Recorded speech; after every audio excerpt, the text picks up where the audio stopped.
CA foundation business law में लगभग student fail होते हैं क्यों?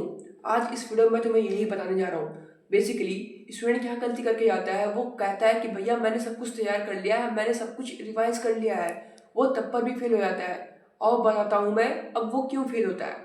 देखो, बेसिकली वो रिवाइज तो किया लेकिन उसको मेमोराइज नहीं होता है, यानी कि वो तैयार तो किया है लेकिन जब वो एग्जाम में लिखने जाता है तो वो उसको याद नहीं आता है। तो उससे बढ़िया है कि तुमको एक ट्रिक बताता हूँ मैं तुम्हें।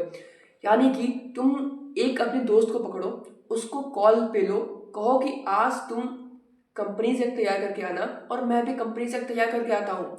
हम दोनों कंपनीज एक्ट को रिवाइज करेंगे एक साथ, यानी कि जो मुझे नहीं आएगा तू बताना और मुझे जो नहीं आएगा मैं बताऊंगा तुझे।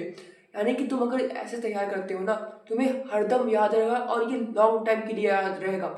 और ये मैंने भी फॉलो किया है। और अब दूसरी बात बताता हूँ मैं तुम्हें।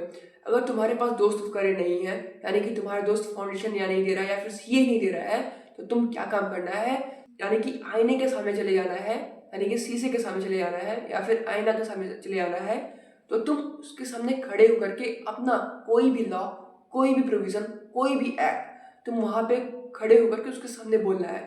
For example Lalman Shukla versus Govind Datt का केस या फिर कुछ भी तुम वहां पे करोगे ना, या फिर वहां खड़े हो जाओगे और खड़े होने के बाद बोलोगे, तुम्हें वो हमेशा लॉन्ग टर्म के लिए याद रहेगा। और अब मैं बात जो कहूंगा तुम्हें, वो तुम्हारे लिए बहुत ही ज्यादा इंपॉर्टेंट होने जा रही है। ये तीन बात अगर तुम्हें याद रह गई, यानी कि पहली जो मैंने अभी बताया तुम्हारे पास कॉल पे, और दूसरी बात आईने के सामने, और तीसरी बात ये। अब मैं बात करने जा रहा हूँ तीसरी बात। देखो, तीसरी बात सबसे बड़ी इंपॉर्टेंट बात होती है। लगभग तुमने सभी चैप्टर को तैयार कर लिया, रिवाइज कर लिया, और अब तुम्हें वो बात को लिखनी है, यानी कि तुम्हें वो अब बात मेमोराइज करनी है।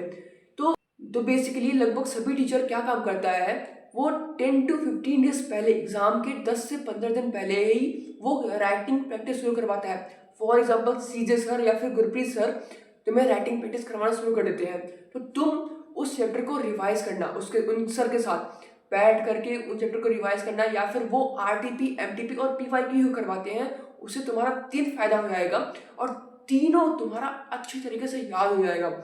और मैं लगभग इसी से सेल्फ मोटिवेटेड हुआ था, इसी से मैं सेल्फ कॉन्फिडेंट हुआ था, मैं सब कुछ मैं इसी से हुआ था। यानी कि मैं अगर स्कोर कर पाया हूँ तो मैं राइटिंग प्रैक्टिस से ही स्कोर कर पाया हूँ। और मुझे पता चल गई थी कि मैंने कहाँ पे गलती की है और मैं कहाँ पे गलती करूँगा एग्जाम में। तो मैं कहूँगा कि एक बार मेरे कहने पे ही तुम राइटिंग प्रैक्टिस में ज्वाइन होना और 1 घंटा आराम से बैठ करके राइटिंग प्रैक्टिस करना।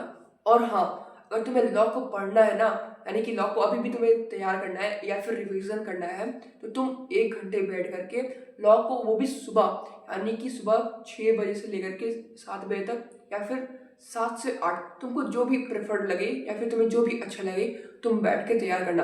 अगर तुम रात को करोगे तो तुम्हें नींद आएगी, तुम सो जाओगे। तो उससे बढ़िया है कि रात को तुम प्रैक्टिकल सब्जेक्ट तैयार करना।